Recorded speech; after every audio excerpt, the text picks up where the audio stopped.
Bonjour, bonsoir, vous tous qui me suivez partout dans le monde. Vous êtes bien dans votre émission Béna Caps. Et aujourd'hui, j'ai pour vous un homme de Dieu béni, un homme de Dieu qui fait des campagnes jusqu'à aujourd'hui et qui attire encore beaucoup de personnes. Et il y a beaucoup qui sont convertis au travers de sa prédication. Si ce n'est que l'évangéliste Kizamina. Bonjour papa. Bonjour. Comment vous allez? Je me porte très bien. Et vous avez fait un bon voyage? Un très bon voyage par la grâce de Dieu. Il nous garde encore, nous sommes en vie. Amen, amen. Aujourd'hui, je voulais profiter pour pouvoir parler de votre passé. Parce que bien des gens, ils connaissent bien l'évangéliste Kizamina, mais par rapport à ce qu'il est en train de faire, des grandes campagnes, beaucoup d'églises, beaucoup de fidèles, et aussi président de l'église de Réveil à Kinshasa. Mais on aimerait aussi connaître qui est l'évangéliste Kizamina, l'enfance de l'évangéliste Kizamina. Oui, comme toute autre personne, vous le savez, je m'appelle l'évangéliste Kizamina Kibi, l'agent Oscar. J'ai étudié comme tout autre, j'ai une licence en sciences politiques administratives. Je suis marié, père de 6 enfants. L'évangéliste Kizamina est le président, représentant légal du ministère de la puissance du nom de Jésus-Christ, qui a à son sein au moins 70 églises aujourd'hui. Okay. Nous sommes à Paris, en Belgique, en Suisse, à Londres, en Côte d'Ivoire, en Angola. On a beaucoup d'églises aux États-Unis, à Washington. Nous sommes au Congo et au Congo-Brazzaville et partout ailleurs, le ministère de la puissance. Je suis aussi administrateur des écoles Kizamina depuis 30 ans. Avant que je sois pasteur, j'étais d'abord fondateur des écoles. J'ai des écoles où je prends des orphelins en charge, ils étudient gratuitement, jusqu'à ce qu'ils décrochent leur diplôme. J'ai une école en Gaba sur l'avenue Manzé numéro 61, une autre école dans la commune de Kalam sur Bonzéné. Là, j'ai une école. J'ai aussi une polyclinique à Kingaboa. Je suis aussi responsable d'une des chaînes de télévision, la radio télépuissance RTP, en cycle. Qu'est-ce que je pourrais dire encore? J'étais député au Parlement congolais de 2006 à 2011. J'ai été réélu de 2011 pour 2016. J'ai été invalidé au mois de mai, donc 5 mois après. Voilà ce que je peux dire. Et comment vous arrivez à gérer tout ça? Par la grâce de Dieu, je sais qu'un bon gestionnaire, ce n'est pas celui qui concentre tout. Il y a des gens qui travaillent à la RTP, nous avons un coordonnateur qui coordonne toutes les activités de la télévision pour faire rapport à la synthèse. Et dans le ministère, nous avons le secrétaire général qui s'occupe de toutes les églises. À l'école, il y a les préfets, il y a les directeurs aussi qui coordonnent des activités. À la clinique, on a un médecin directeur qui s'organise de toutes ces choses-là.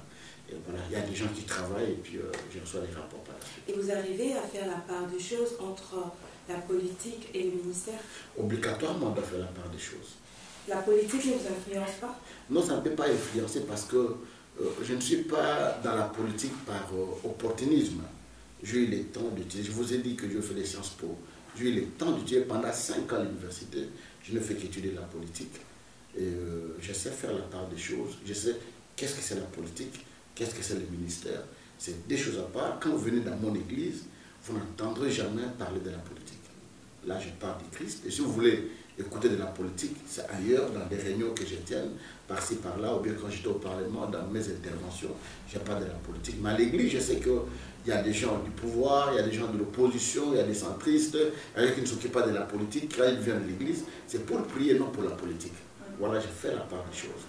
Et comment avez-vous reçu le Seigneur? C'est le 9 février 1986, une jeune fille de 12 ans qui s'appelait Célestine, qui m'a prêché Jésus-Christ, qui m'a mené dans les groupes de prière de la foi audacieuse chez l'apôtre Tambouko. C'est là où j'ai évolué pendant 3 ans. Et après 3 ans, on a prié pour moi, on m'a libéré pour commencer le ministère de la puissance du nom de Jésus-Christ. D'accord. Donc il y a combien d'années vous êtes dans le ministère? Depuis ma conversion, ça fait 30 ans. 30 ans depuis que je suis converti et 27 ans depuis que je suis serviteur de Dieu. Quels sont les moments difficiles que vous pourriez dire que depuis 30 ans vous êtes dans le ministère, que vous avez rencontré dans le ministère? Oh, on en a connu beaucoup, beaucoup de déceptions, mais ce moment-là m'a beaucoup réconforté dans mon ministère. Je vous dirais, quand on a commencé le ministère en 89, le groupe de prière à ce temps-là, une année après, on a connu la première scission. Il y avait les frères qui travaillaient avec moi, qui étaient partis. On était 14 responsables, des mamans, d'intercession, des papas, du social, sur 14 responsables qu'on était, au moins 11 étaient partis. Je suis resté avec 3 responsables. Et ceux qui étaient partis 14 ans après, ils sont rentrés dans le ministère. Et à part ça, j'ai connu aussi beaucoup de difficultés. Quand j'ai commencé les églises en Europe, j'ai eu l'ambition d'aider tous mes collaborateurs, les pasteurs qui ont commencé avec moi, de faire un effort qu'ils arrivent aussi en Europe, faire le ministère et puis évoluer autrement dans la vie. D'ailleurs, de nous, c'est la chance d'évoluer autrement. Et le ministère, l'église prenait en charge de tous ces pasteurs, le visa, les passeports, les billets d'avion, le séjour, tout pour qu'ils viennent installer. Mais sur les 5 pasteurs qui étaient venus, aucun n'a fait 4 ans avec nous dans le ministère. 2 ans, 3 ans après, ils nous ont quittés. C'était aussi le moment le plus difficile. Indépendants. C'était le moment aussi le plus difficile qu'on a connu dans le ministère. À part ça, je sais qu'il y a toujours du haut et l'en bas dans le ministère, dans des difficultés énormes. On n'a pas de partenaires, on travaille avec des moyens de bord, et avec des croisades, d'évangélisation, il y a beaucoup de choses. Il y a eu des moments difficiles, mais ces moments-là nous a aidés, nous a réconfortés, nous a donné la force de chercher encore le Seigneur, de s'approcher de lui faire confiance pour qu'on soit ce qu'on est aujourd'hui. Et que pensez de vous, qu'est-ce que vous pensez de l'évangile à Kinshasa et en Europe? Parce que vous avez à faire des églises à Kinshasa et en même temps en Europe aussi. Par rapport à l'organisation des églises. Non, diriger les églises en Europe, c'est un peu difficile. C'est un peu difficile en Europe. Qu'est-ce qui fait cette différence? Parce que, vous savez, en Europe, les gens sont tellement pris avec le travail. Ils sortent le matin, ils vont au travail, ils rentrent tard, très fatigués. Et puis, leur budget, c'est vraiment bien calculé, et les difficultés qu'ils ont. Mais à Kinshasa, il y a beaucoup de gens qui ne travaillent pas, il y a des gens qui travaillent, on termine à 16 heures. On a beaucoup de temps d'exercer vraiment les ministères pastoraux. Et puis, mais ce n'est pas ce qui fait qu'à Kinshasa, l'effet d'en avoir rien à faire, qui fait qu'il y a plus de fidèles à l'église qu'ici en Europe. Non, ce n'est pas ça. Je vous dirais que j'ai fait un peu le tour du monde. J'ai été aux États-Unis où les gens travaillent aussi, bossent. Mais vous les verrez dans les églises. Mais ici, quand les gens arrivent, ils voient comme ils sont déjà au paradis. Ils sont déjà au paradis, ils n'ont besoin de personne, ils n'ont besoin d'aucun conseil. C'est pas aussi une déception? Oui, c'est une déception parce que je comprends que la pauvreté avec laquelle on a évolué en Afrique, quand on arrive ici, les gens pensent qu'ils sont déjà, ils ont atteint ce qu'ils pourraient avoir. Non, je pourrais ça devient aussi une difficulté pour les pasteurs qui sont en Europe, de voir qu'en Europe, tu peux avoir autant de membres. Et surtout, si vous avez une église pleine de Congolais, vous serez un pasteur qui va beaucoup souffrir. Non, ce n'est pas peut-être une déception pour les fidèles d'être déçus par les pasteurs. Ce qui fait que les fidèles sont devenus très méfiants. Oui, c'est vice-versa parce que les mêmes pasteurs, les mêmes frères de nos frères africains, congolais, particulièrement des francophones, quand ils quittent l'église de leurs frères congolais, ils vont aller prier par exemple dans l'église d'un Brésilien, d'un Nigérien, d'un Ghanéen.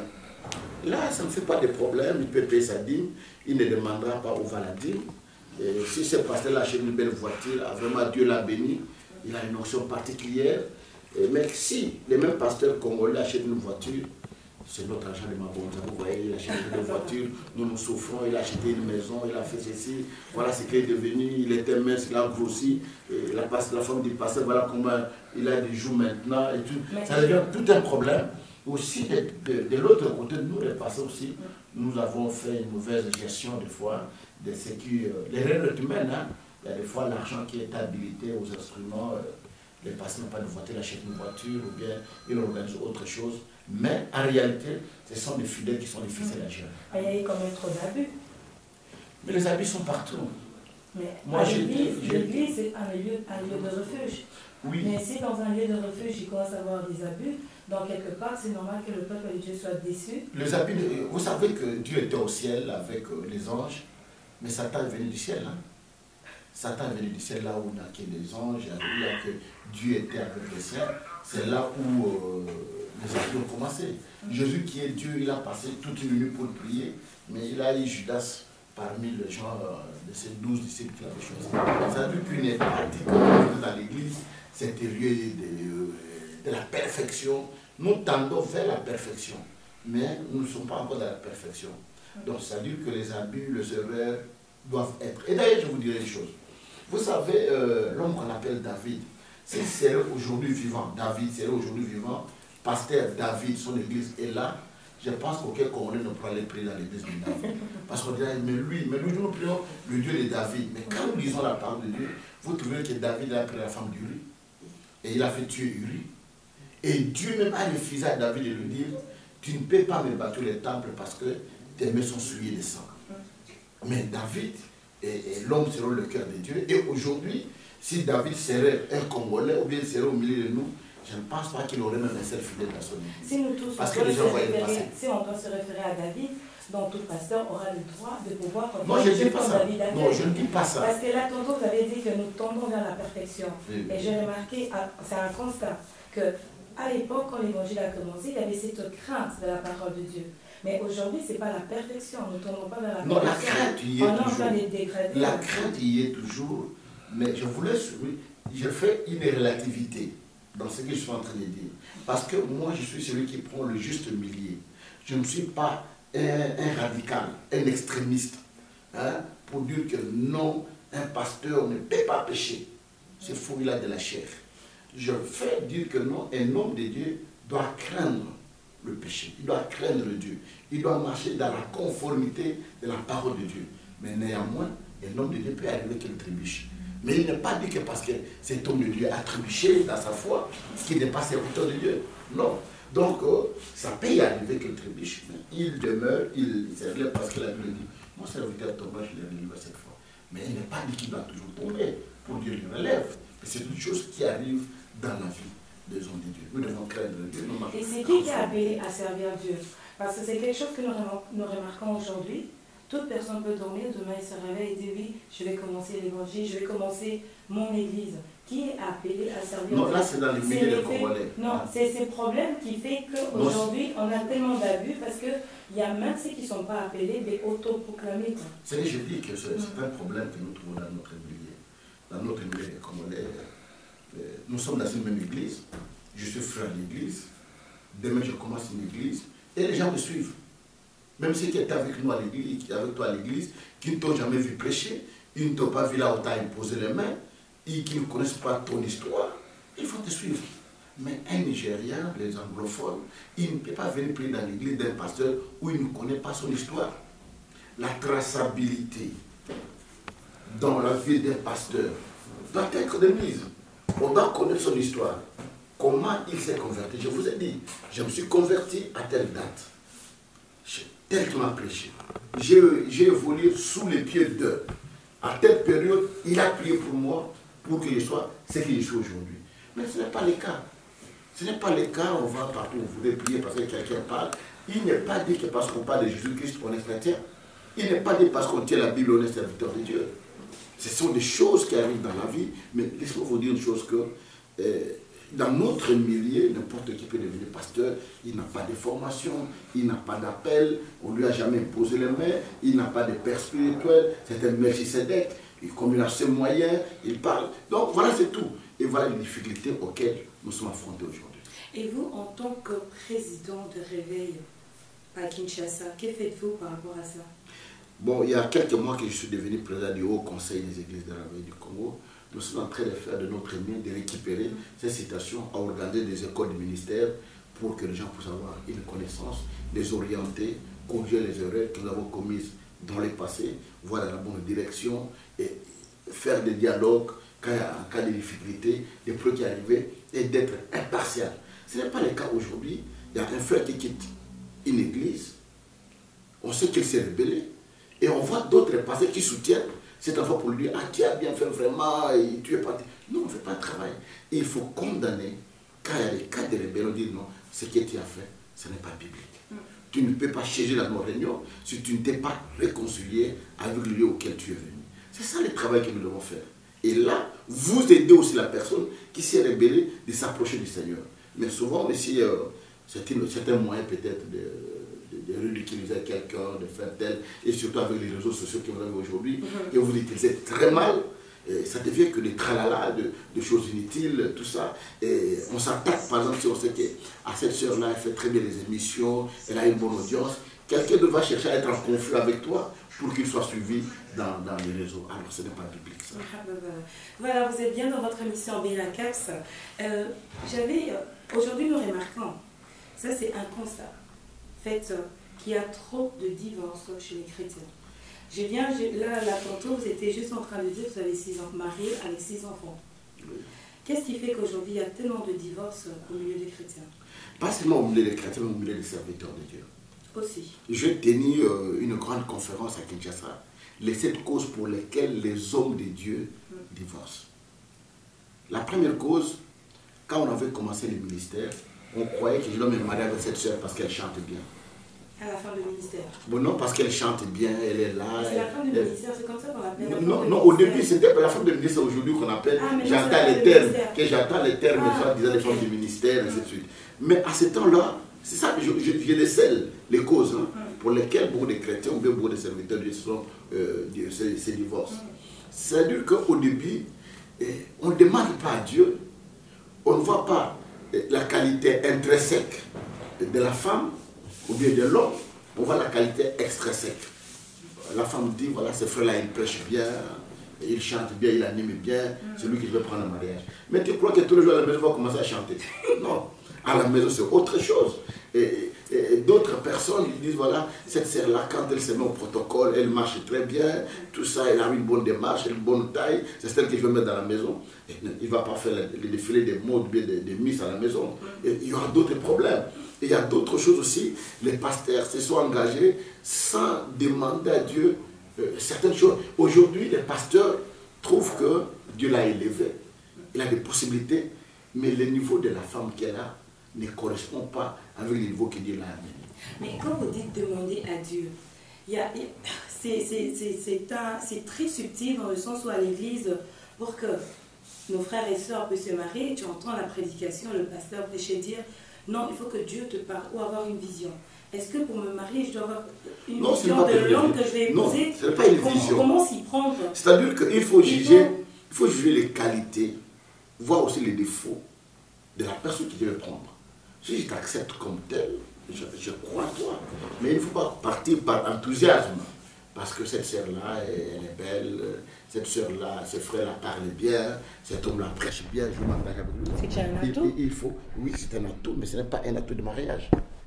Il ne va pas faire les discours à la maison tous les jours pour écouter ces beaux mots. Mais il faut que tu t'engages avec conscience de savoir que je m'engage avec telle personne, c'est pour l'avenir, pour les biens, pour le bonheur ou pour les purs, je m'engage avec cette personne. C'est très important. Mais comme les gens n'ont pas pris tous ces critères-là, ils se sont engagés par enthousiasme. Et par la suite, ils voient que l'engagement qu'il avait pris n'est pas celui-là et ça craque. Et moi, personnellement, je ne suis pas d'accord. Je n'ai jamais toléré les divorces, malgré les gens les divorces, c'est leur choix, mais bibliquement parlant, pour moi, je n'accepte pas les divorces. Et pourquoi pas, si ça ne marche pas, si ce n'est pas la bonne personne? Oui, parce que nous sommes là pour prêcher que les gens qui sont mauvaises deviennent bonnes. Il y a aussi les fils de la perdition. Ah oui, comment tu parviens à avoir la fils de perdition ou bien la femme de perdition? Dans l'ignorance. Alors l'ignorance, il faut que tu ailles jusqu'au cou. Pour moi, si tu as la révélation, oui. Demain, et qu'on te dit la sorcière. Non, pas sorcière. Que ce n'est pas la personne destinée pour toi. Non, parce que souvent les gens disent. Non, ça c'est souvent les hommes de Dieu qui font ça. Qui disent, parce que pour prendre. Qui accusent leur femme de sorcière. De sorcière, tout ça. Ouais. Moi je dis que si un pasteur abandonne sa femme parce qu'elle est sorcière, si j'étais membre dans son église, je quitte l'église. Parce que si tu n'es pas capable de délivrer ta femme qui est sorcière, en plus forte raison, si mon fils ou bien ma fille qui est dans la sorcellerie ou bien moi-même, que feras-tu? Tu vas me chasser de l'église? Non.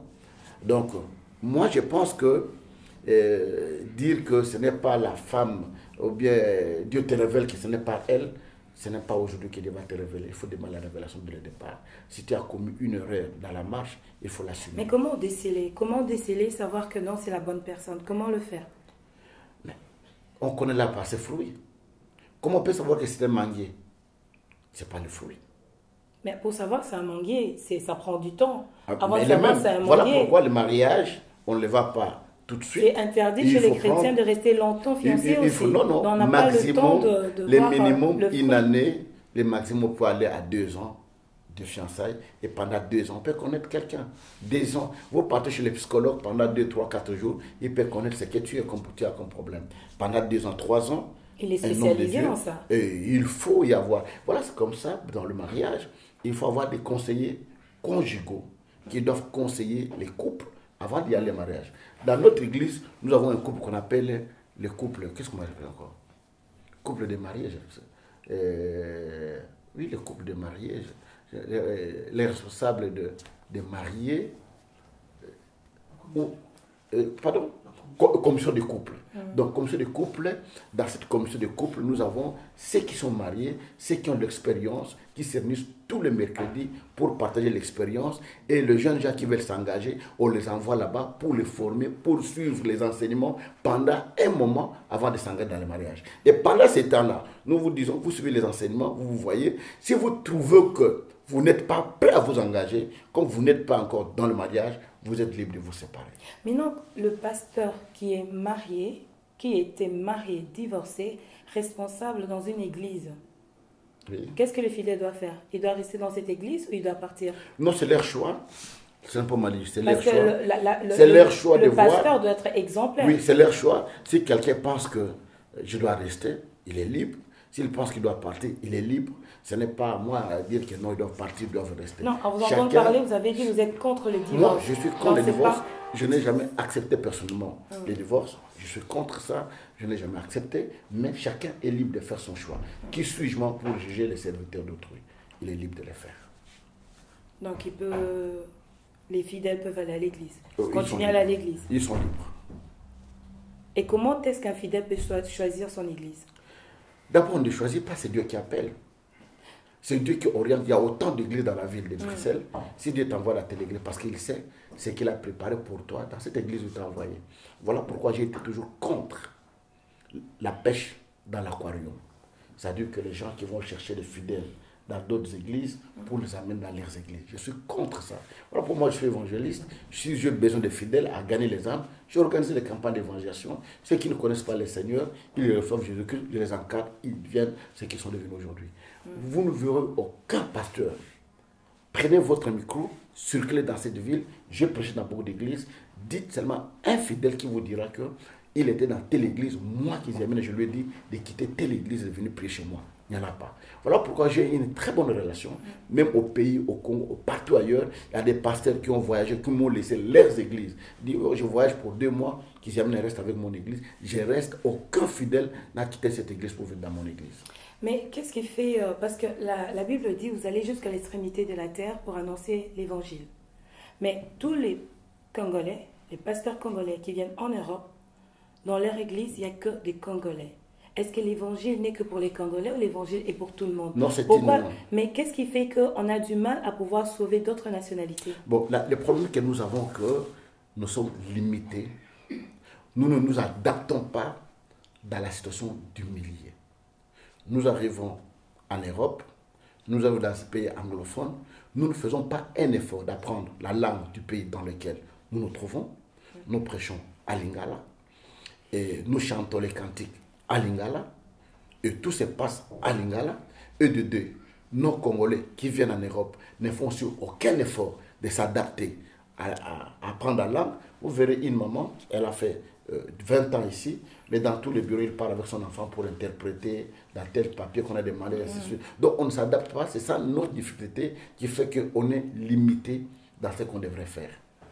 Et nous avons aussi des églises francophones. Oui, il parle français. Le pasteur, il prêche en français. Oui. Mais si on regarde la majorité des fidèles qui à l'église, c'est que de Congolais. D'abord, il y a et même quand il y a campagne ou conférence dans une église, on verra que les fidèles vont que vers leurs frères congolais pour pouvoir assister à la conférence. Non, d'abord, il n'y a pas encore cette... Non, les Congolais vont partout. Hein. Le seul peuple que vous trouvez là, vous trouvez même les Congolais des églises des Chinois. Oui, mais vous ne verrez jamais les chemins des églises des Congolais. Voilà, Ça c'est fait. Pourquoi mais je vous dirais on ne sait pas attirer les autres peuples? Non, on ne sait pas les attirer par peut-être les méthodes que nous utilisons d'évangélisation, les gens que nous avons pour encadrer ce qui pourrait venir. Il y a des églises, vous voyez qu'au début, il y a des blancs qui viennent par après, ils partent parce que nous n'avons pas la méthode d'encadrement et de suivi de ces gens-là qui viennent à nos églises. Mais pourquoi est-ce que vous n'installez pas ce système de méthode pour pouvoir aider? Le but de l'évangile, c'est de sauver plusieurs âmes. Ce n'est pas seulement de rester que chez les peuples congolais. C'est quelque chose qui doit venir avec le temps. Parce qu'aujourd'hui... Il y a ceux qui ont fait... Comme vous avez fait 30 ans de ministère, je pense que... Je ne suis pas en Europe. Moi, je viens 1 mois, 2 mois, je ne sais pas. Mais aujourd'hui, j'ai vu qu'il y a quand même... Ça commence à changer. Il y a beaucoup d'églises ici en Belgique où je trouve il y a quelques Blancs, quelques Nigériens, quelques Ghanéens, quelques Camerounais, quelques Ivoiriennes qui viennent prier dans ces églises-là. Petit à petit, ça semble un peu à changer. Je pense que ça ira avec le temps. 30 ans de ministère. Vous avez connu de hauts et de bas. Oui. Si vous devrez dire 2 de vos regrets, ça serait lequel? La première chose, je l'ai toujours dit, si j'aurais su, je n'aurais pas avoir autant d'églises comme je l'ai aujourd'hui. C'est quelque chose que je regrette d'avoir fondé beaucoup d'églises dans mon ministère. Vous êtes évangéliste, vous jouez le rôle de l'apôtre. Je joue le rôle de l'apôtre, mais je l'ai toujours regretté parce que les gens n'ont pas saisi, ils n'ont pas compris ma vision. Et je le regrette pour l'avoir fait. En quelques mots, quelle est votre vision? Pour ceux qui vous suivent, qui ont eu du mal à comprendre la vision, c'est quoi la vision? Quand le Seigneur m'a appelé, il m'a dit qu'il m'a appelé pour former une armée et une église sainte. L'armée, c'est celle qui va pour combattre et gagner la victoire. Alors, beaucoup de gens n'ont pas compris cette vision que Dieu m'avait donnée. De deux, les regrets que je pourrais avoir aussi, c'est l'Église de Belgique qui m'a fait beaucoup de tort. Et les gens que je nourris, les gens qui mangent mon pain, les gens que j'ai élevés, ils m'ont fait beaucoup de tort. Et aujourd'hui, ce sont des gens qui m'ont poignardé. Quand vous voyez toutes les émissions, que les gens qui me connaissent bien, comment je crains Dieu, comment je marche avec Dieu, qu'est-ce que je fais, mais ce sont des gens qui ont monté tout le faux témoignage qu'aujourd'hui d'autres gens utilisent pour me poignarder parce qu'ils viennent de moi. Voilà tout ce que je pouvais regretter de plus fort dans mon ministère. Il y a eu des gens qui sont partis, il y a eu des choses qui se sont faites dans le ministère, mais ce qu'a fait l'Église de Belgique, c'est trop fort dans ma vie. D'accord. Avec tant d'expérience dans le ministère, quels conseils pourriez-vous donner à la nouvelle génération qui commence le ministère? J'ai donné 12 choses qui font que les hommes de Dieu tombent. Quand vous êtes sur Internet, sur YouTube, faites seulement les 12 choses qui font tomber les grands hommes de Dieu. Et c'est ce que je vais dire aux jeunes qui me suivent. Il faut éviter la cupidité, éviter l'orgueil, éviter le clientélisme, éviter le tribalisme dans l'Église, éviter le péché dans l'Église. Donc il faut avoir la crainte de Dieu. Et un homme doit être humble. Et il y a d'autres choses dont j'ai parlé qui ne viennent plus en tête. Donc, et puis avoir le respect des aînés et d'un père spirituel.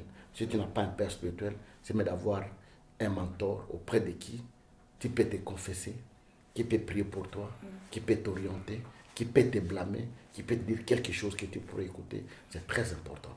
Quand vous n'avez pas un mentor, vous croyez que vous arrivez déjà à un certain niveau, là, vous n'irez pas loin. Ok. Grand merci, évangéliste Isamina. Merci beaucoup. D'avoir répondu à l'invitation de Benacaps. Merci. Merci à vous tous qui nous avez suivis. Une bonne soirée à vous. Au revoir.